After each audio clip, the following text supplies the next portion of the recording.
This is Rock and Roll Grad School with your hosts, Heidi Hedquist and Luke Poling. Get your grad school for nothing and your podcast for free. I want Luke and Heidi. Hello, kiddies. We're going to have a good time together. We're talking with Tony Tyrrell, singer-songwriter, and so much more. Yeah. And that will be up in just a moment. But let's talk quickly, Heidi, about you getting rocked. Oh, I totally got rocked. You got rocked. Did they pour sugar on you as well? Yes, they did. I even bought the t-shirt. Wow. So, more, please. What's going on? Well, I was at the epic Bret Michaels return, I might add. Oh, this was his first show back? Yes. I see. Did he pose for a photograph? Did Bret Michaels pose for a photograph? Yeah. No. Okay, No. I'm crossing the streams. Yeah, you are crossing the streams. Don't do that. Yeah. It was awesome. It was so fun. First of all, Joan Jett killed it. She was so good. She's got a bad reputation. Yes, she does. But she exceeded that. She can't help but, she hates herself for loving us. Right. Well, Crimson and Clover. Well, Over and over. And she played Cherry Bomb. Oh, because she was in Detroit? Because she was in The Runaways. Right. No, but I didn't know. Did she say yes? But was she like, oh, this one is for? No. Okay. No. I But see. and then Poison was super fun. Cece looks crazy. Brett, did what he could do just getting back. Yeah. Def Leppard, amazing. Killed it. And I guess Joe Elliott performed with Billy Joel the night before, and they did pour Yes. some sugar on me, which is crazy. Which I want to see the video of. Yes. And then they are now and then Motley Crue. Tommy was back too. It was And he played the whole show then, that means. Yes, he did. Even the piano for Home Sweet Home. Okay. And they kickstarted your heart? They always kickstart my heart. All right. The Excellent. thing, I love them and I love him. And the fans, first of all, most of them were probably our age and older. Okay. And this was designed to be kind of a festival. So Joan starts at 4 and it goes straight through to 11:30. Yeah. Super hot in the D on Sunday. Yeah. A lot of drunk middle-aged people. There was a woman in front of me who I was so jealous when she walked in because she had a green visor that said I Heart Motley Crue on it that was clearly from the 80s, clearly. Mm-hmm. And she was so excited. But as she walked down to get her seats at Poison, I looked at Nelson and I said, she's not going to see Motley Crue tonight. And sure enough, by the time Motley came on the stage, she couldn't stand up. Her husband and her best friend, I'm assuming, were up dancing, having a great time. And then she'd be pawing at them and they'd lift her up and they'd have to hold her arms up like the Scarecrow in The Wizard of Oz. And then she'd just slide back into her seat. Oh, that's a shame. I feel like there's that fine line between enjoying your evening and never remembering you had an evening. Right. Well, it made me feel a little bit like some of these people don't get out that much these days. And perhaps they don't realize you must pace yourself. Right. And people were tailgating in all the parking lots from noon on. So it was a long day. Well, and like you said, too, about a festival of that length, one must, very much so, like you said, really, keep track of what time it is. Keep it on your watch. Set a timer. Well, and, I'm assuming a lot of these people have kids now that are college, party ages. Yeah. And you gotta, don't let your kids be better drinkers than you are. Yeah. That is something you should you can't let them hold that over your head. No, you need some pride. Yeah. So the one thing I saw, it wasn't Motley Crue and Poison and Def Leppard, unfortunately. In Lee, England, and this connects back to our show, they have painted a huge mural to Pete Shelley from Buzzcocks. Okay. It's a lovely mural, and it says "Ever Fallen in Love," and of course we had Pete's band member Steve Garvey on the show, and that was lovely as well. By the way, I've been watching the Sex Pistols Have you been watching it? I watched the first episode. I need to get back into it. The Danny Boyle one. Yes. That one. Yeah. Yeah. I weirdly kind of like it. So far, I'm enjoying it. It's very Danny Boyle, but it's very Danny Boyle. But there were a lot of things I didn't know. Well, there you go. Like, I didn't know how entrenched Chrissy was. I didn't know that either. That's very, very true. Fascinating. It's like my favorite part. Yeah, we got to get her on the show soon. Yes, and they cast her well. Yes. Okay, Anthony is here. Let me let him in.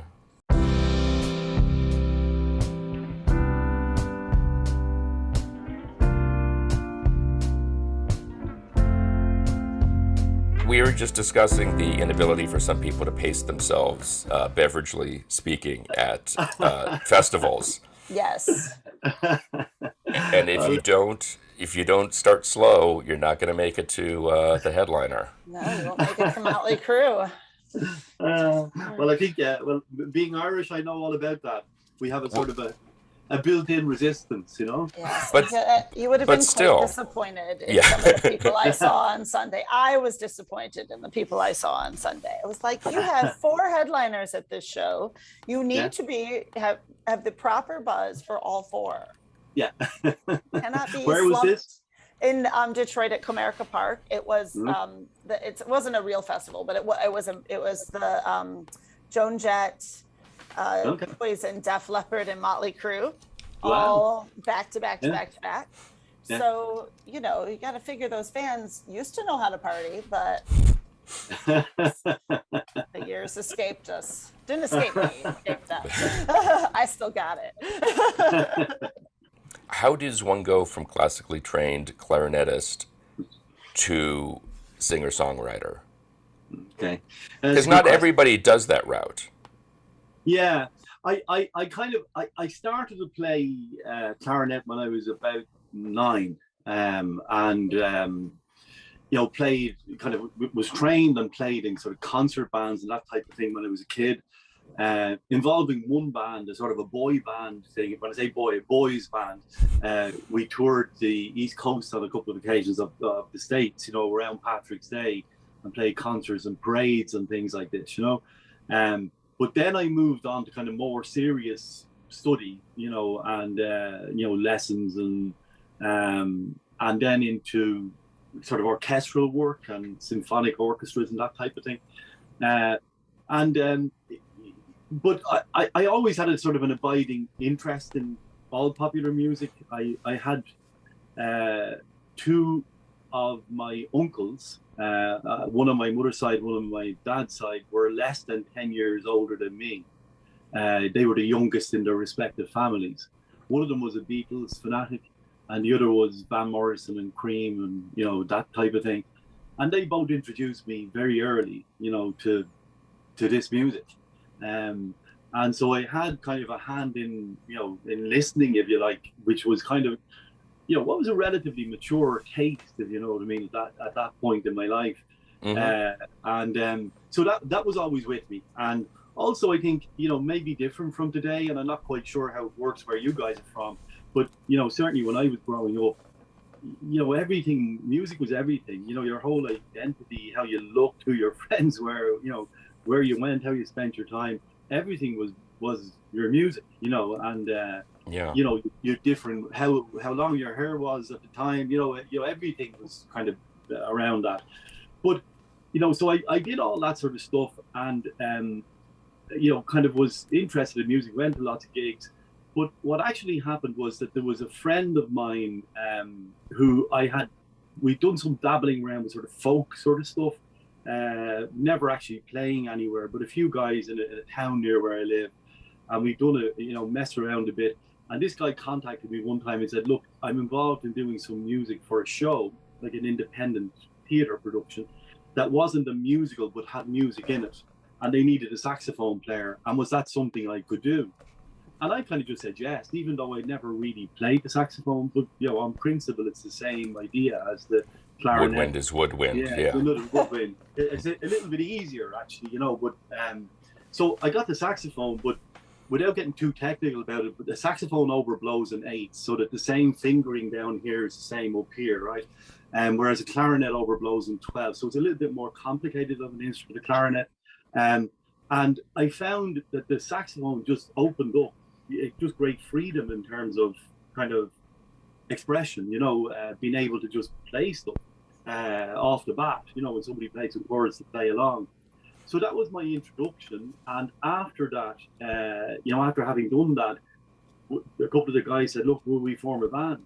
And we did, So that was how I ended up into the band stuff. And I wasn't really writing then, at least I wasn't writing songs. I was doing poetry and various other bits and pieces. But I then ended up with, playing with this guy who I'd known for quite some time. He wrote, and he said, why don't you write?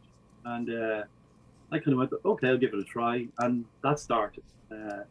And that became then for me the biggest buzz, the actual writing of songs. And I've been doing it ever since.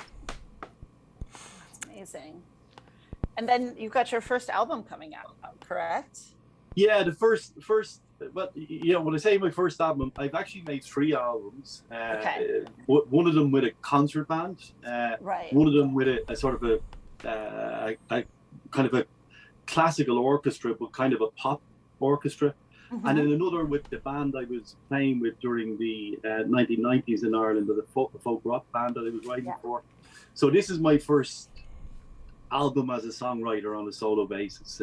So it's a whole different thing. Yeah. How is the experience different? Like, I'm sure it has to be completely different, but what's been the biggest sort of surprise from it? Well, the biggest surprise was I never really kind of, a lot of these things that you have to almost picture them in your head before they happen, in order to be able to do them. And because I played wind instruments, I could sing, but I didn't really sing. I was just kind of a guy there, and I might sing a little bit of backing every now and then, but I was playing away, and I mostly worked with female singers. And also we had a female, fiddle player in the band, for example, who was a fantastic backing singer. So there was very little need for anybody else to be singing. And so I didn't do much singing. So what happened was a number of years ago, I went to do a recording, to record some songs with a view to selling them. I thought, okay, I want to keep writing songs. Things are moving along in life. There won't really be, the band opportunities are less and less. What will I do here? So I decided I'd written a lot of songs, I'd record them, and I tried to sell them. So I did that with a well-known pianist here who's also a producer, and he put the musicians together. Great job. But every voice he gave me just wasn't the voice that was in my head. And I said, look, I'm going to have to sing these things because this is not working.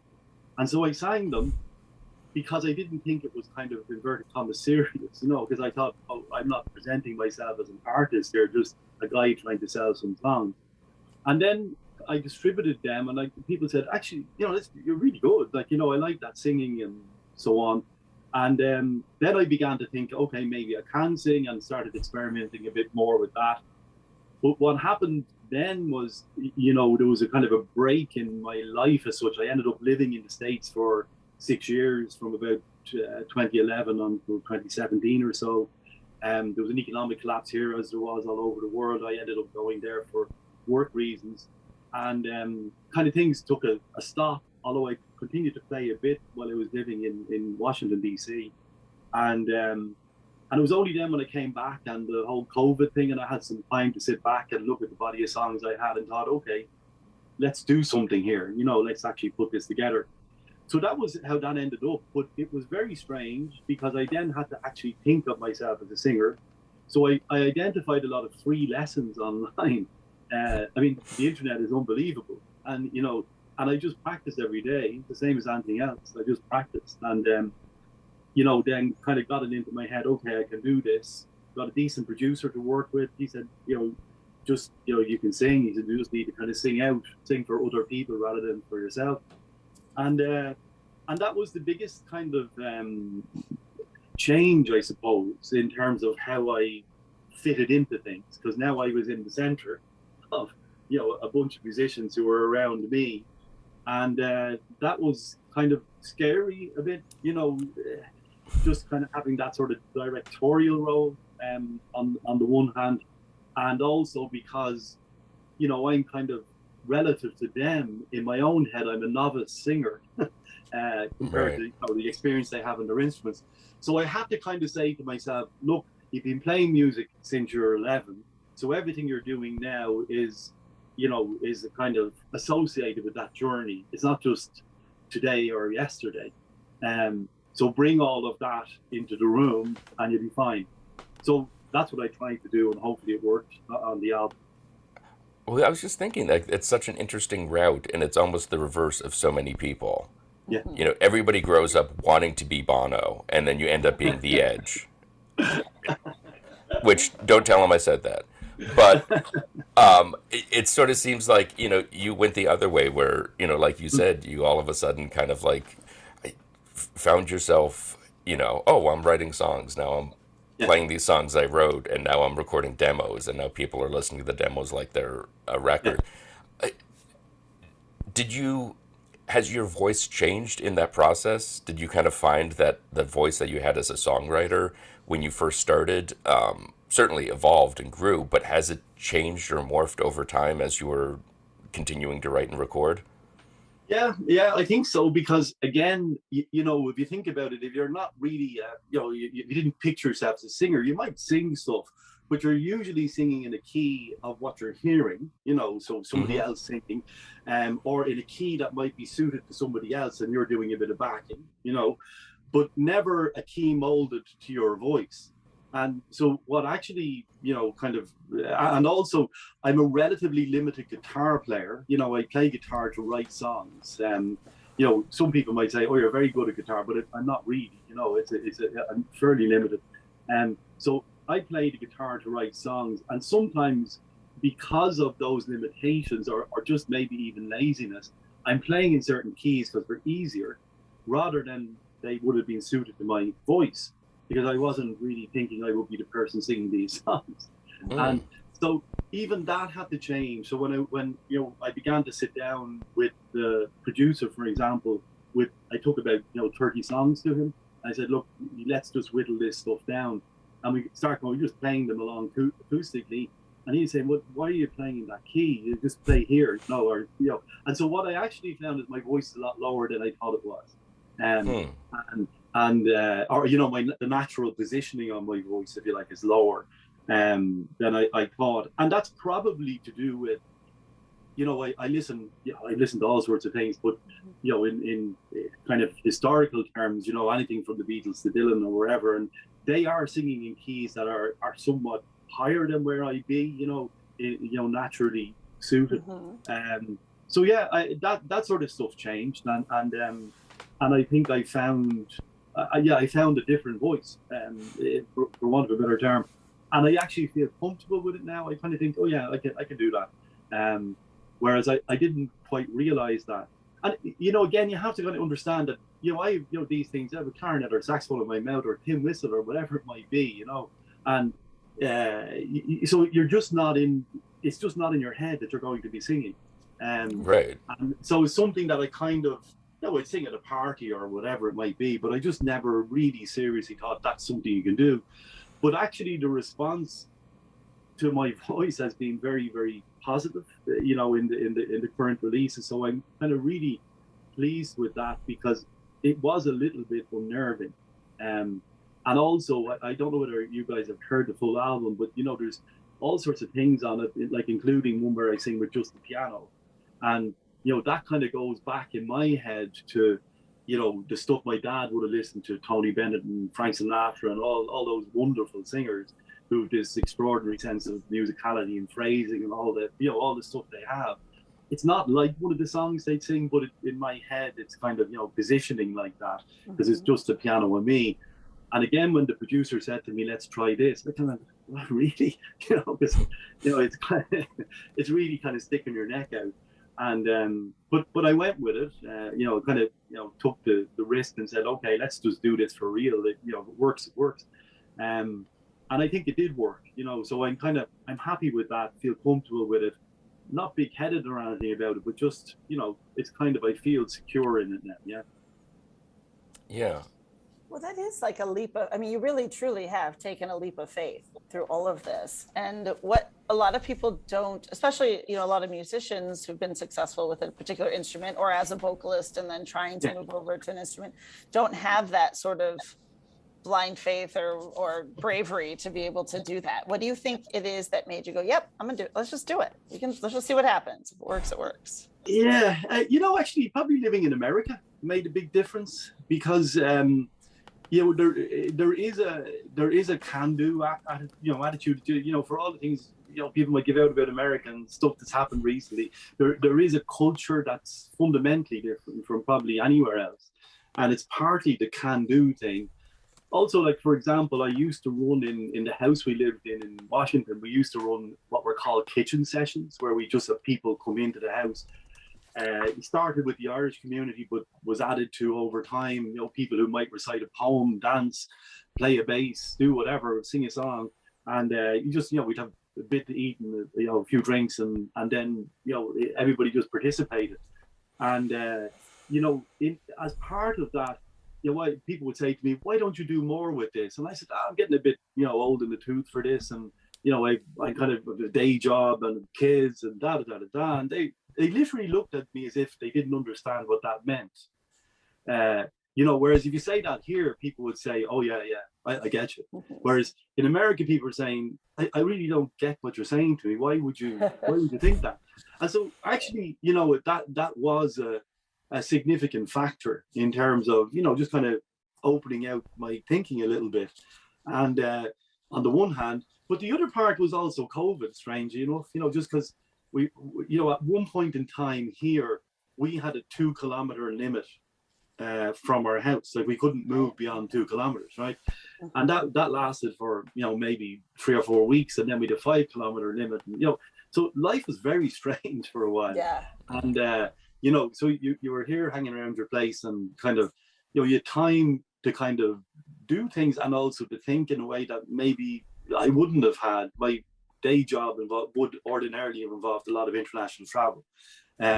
So I was very busy all of the time. So I just got a little bit of time to sit back and to kind of think, okay. And then I start messing around with the desktop recording, you know, the basic GarageBand stuff on Apple. And because I kind of have a musical background, I know a bit about theory and so on, I was actually able to build songs, you know, and kind of go, actually, that doesn't sound too bad. And then, you know, sing on top of them. And so that kind of turned my head a bit, like, the having a bit of space, to thinking, okay, you know, life could be, you know, very odd as it was. And, you know, if it changes, I want my life to change, you know, I want to move out. And actually another motivation was that, you know, if you're not playing music and you're not out and about, you don't meet musicians, you know. True. And this was partly also to try to reinsert myself into, you know, into a society of people who have shared likes. You know, I don't mean that they have to think the same as me, but, you know, they're into music, they're into the arts, or they're into whatever, and they're the conversations you have. Rather than, you know, how's the weather, or, you know, or anything else. So that was also partly the motivation, you know, for this. Now, that sounds all very calculated. It wasn't. It was just, you know, these are just things, if you like, that have happened to me, and kind of, you know, coincidences and so on, you know. But collectively, they probably brought me to this, you know. And that, as we're talking, you know, the name of the album is Conviction, and it sounds like there's so many different uses of the word, even in our conversation, where I hear like, oh, well, there's a conviction in this. There's a, you know, it seems to be used all throughout as we've been talking. Yeah. Was that what you were intended? Was there something in very particular with that record that we were like, it needs to have this title for this reason? That you're convicted of that conviction? Yeah, yeah, that's a good observation. And here's the cover, right? Yes. So that's a picture of me when I was 11. So I was with this concert band touring the East Coast, and we used to stay with host families. And this host family, the guy was a police sergeant or chief or something like this. So he brought me down to the station, and he, you know, he took my fingerprints, put me in a cell, you know, put this thing up and took the mugshot, you know. So that's me at the age of 11. So that, you know, that kind of, that picture's been around since I was 11. And while I was recording this, my sister said to me, she said, you know that picture of you as a kid? You know, the one, you know, in the kind of the mugshot. And I said, yeah. She said, I think you should use that, because we were talking about me doing the music. And she said, I think you should use that as your cover and call it Conviction. So I owe it to her, because she said, look, you're so absolutely committed to doing this, you know, and it kind of, you know, you'd smell it off me, you know what I mean? I was into this, and it, you know, it's kind of obvious. And I thought, you know, the way sometimes people make suggestions, you might second guess them. And I thought, no, actually, this is perfect. You know, this works. And it has what I love as well, is that, you know, as you pointed out, that conviction can mean all sorts of things, you know, can, you know, in different ways.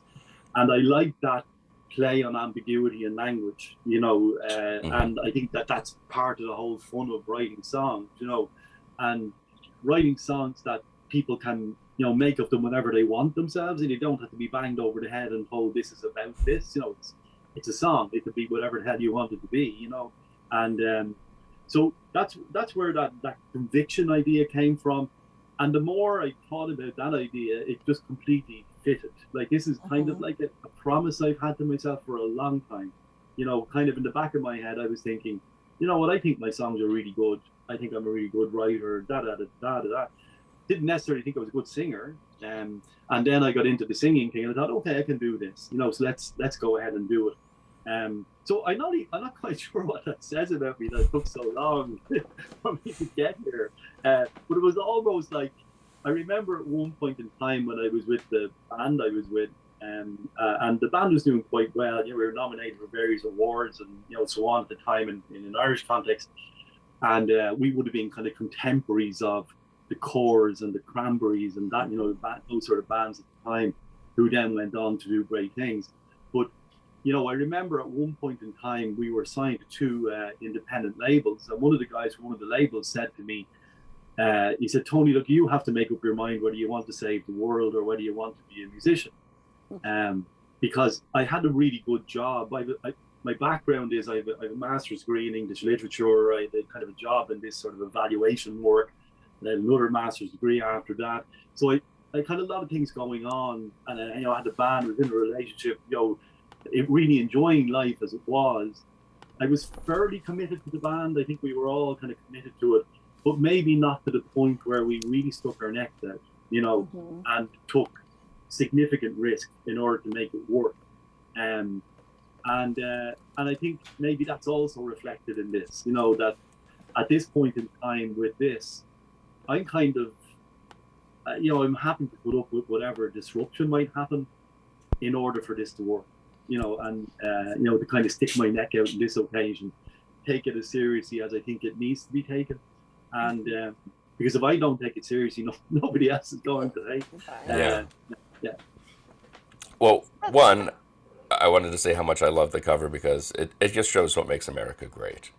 And, you know, I'm glad your experience here was as positive as it's been for so many others. But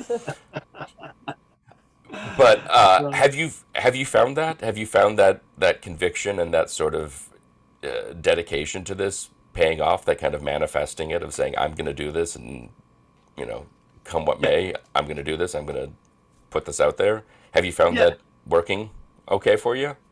I mean, you got a record out of it. I got a record out of talking to you guys. So, like, you know, so I firmly believe in the action-reaction thing, you know, like that's the belief I have. I don't know that I can manufacture everything that's in my head, you know, in terms of where this might take me. But I also then accept that particularly in music, that's not necessarily what always happens, you know. So, you know, I think if I stick with this, and if I do the things that I should do, put in the work, you know, and, you know, invest to whatever level I can, you know, both in terms of my time and financially and otherwise, you know, that I think there will be a reaction in terms of, you know, the quality of my life and music will change. You know, I may not become a household name, but so what? I may, and nobody knows. Nobody knows these things. What's going to happen? But I'm also like I also remember. I don't know if you guys know a band called the Frames. Oh yeah, yeah, an Irish band, Glenn Hansard's band. Yeah. And he again would have been around the same time as that other band. He did when the Frames started off. The band that I was in called the Afternoons. But the thing that's kind of I find amazing about that is when you look at it, right? There's a guy called Dave Odlum who played guitar in that band, right? And then there was another guy whose name escapes me, although it shouldn't, who played bass. And the band went to a certain point. They were signed by, I think, Virgin, and then they were dropped by Island, I think, and dropped. Something happened. I can't remember what happened. And then they were kind of like cast out as such, and they had to kind of make their own way, and they kind of ultimately released albums independently as well. I think in the late 90s and so on, before being picked up again. He's gone on to win an Academy Award, of course. But he's done okay for himself. Yeah, done okay for himself. But the interesting thing is that the original guitarist left, but he became a record producer and has done really well. The original bassist, the bassist called John Carney, he's left, and he was the guy who wrote and directed once, and has directed a number of other films since. And so those things don't happen by accident. They're people who are committed to the stuff they're doing. They're in a life, as it were, and that's the frame of their life. And other things happen. Again, I'm not saying anything like that's going to happen for me, but I do think that if I keep working at this, something will happen. It may surprise me what that is, and it may be nothing to do with, me recording another album. It may be nothing to do with that whatsoever. It may be pulling me into, meeting certain people, writing for certain people, even becoming an agent or an ally of somebody else in the business, whatever it might be. Having a radio show, for example, it could be any number of things. But that's kind of where I'm. That's how open I am, I suppose, to it. My ambition is to get enough traction so I record another album. When I say I have a lot of songs, I have a huge number of songs, and I'm still writing songs, and I think some of them are very, very good. So I'd like to get to a point where it's not a vanity project to record a second album. That it's a viable thing with an audience. It doesn't have to be world-beating audience, but with an audience, that says, okay, there's enough feedback to say, let's do this again. Oh, yeah. And that's really what I'd like to do, regardless. But if it's not that, I'll take whatever else comes, It's outstanding. That's wonderful. Yeah. I feel like that's so few people we talk to have an approach to it like that. Everyone else is like, Eurovision or bust. And I feel like that openness to everything is what an artist does and should have. Right. And that approach should be an artist's take on, well, I don't know what this is going to be at, but it's going to be something. Yeah, yeah. Well, it's kind of also like, like all this stuff is so unpredictable, and it's so complex compared to, when I was trying to sell records before. It's wild, like just the range and depth and scale of it. And so, you at some level, you're like just chaff to the wind here, you're floating around and somebody might notice you, and then, great. But the funny thing, I think the key thing, though, from an artistic point of view, right, is that a good friend of mine said to me a long time ago, I'd done some recordings, I let him hear them, and he said, Tony, he said, I really don't think this is you. And I said, why, what do you mean? And he said, I think you're trying to impress somebody else. He said, the thing that you're forgetting is the only person you need to impress is yourself. And if it's good enough to impress you and your standards, it's going to be good enough. And I brought that home to me many times in my life in different situations, and again with this. So what I wanted to do, kind of using the sporting sort of parlance, if you like, was to leave everything on the pitch. I didn't want to come off and say, I've only did that, or I've done this, or, if I passed that ball or did, I wanted to come off and say, no, I've done what I can here. I'm standing over it. I think it's good, and I have no excuses, And if it doesn't make it, it's not because I can go, I kind of skimped on this, or he wasn't good enough, or she didn't do this. It's my responsibility, okay? So I'm thinking, okay, I stand over this. I really think it's a great album. And I have to think that, you know, and I do think that. So I've already won, you know what I mean? You know, I'm at that point, I've won, and everything beyond that is like, you know, it's kind of cream, because I may well have, if COVID didn't happen, for example, or if something else didn't happen, I may well have never done this. And, you know, I also have this sort of view in my head. I mean, to some extent you guys have it, but we have it here where, you know, sort of a lane somewhere is named after somebody, you know, a little country road or a wall or whatever, you know, people leave their mark in different ways, right? And if I were to head off into the ether tomorrow, then if somebody said to me, what was he like? I'd say, well, that's what he's like. You know, that's kind of him. And that for me is all that matters, you know. You know, at the highest level, that's all that matters. And so hopefully there'll be more. But if there isn't, that's life.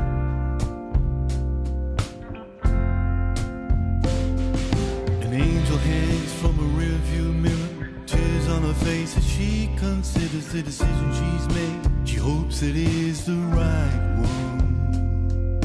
And the glove that she grips. Conviction, the debut album by Tony Tyrrell, is available August 12th everywhere. For more information, check out his website, TonyTyrrellMusic.com, where you can also find him on Instagram, where he is at Tony Tyrrell Music. You can check us out on all the various socials. Be sure to visit our website at rockandrollgradschool.com, and don't forget to leave us a review. Today's show is produced by myself and Heidi Hedquist. Our reluctant producers are John Sauvé and Sandy Stone. Our willing producers are Rachel Allen and Randy Jeanette. Our intern is Zach Jackson. This one's for Philippe. Thank you, good night, and may all your favorite bands stay together. It happens someday. Stops off at a roadside place, combs her hair, makes up her face. The waiter said, I hope you had a nice day. She's gone, drives into the sun, sets on everyone.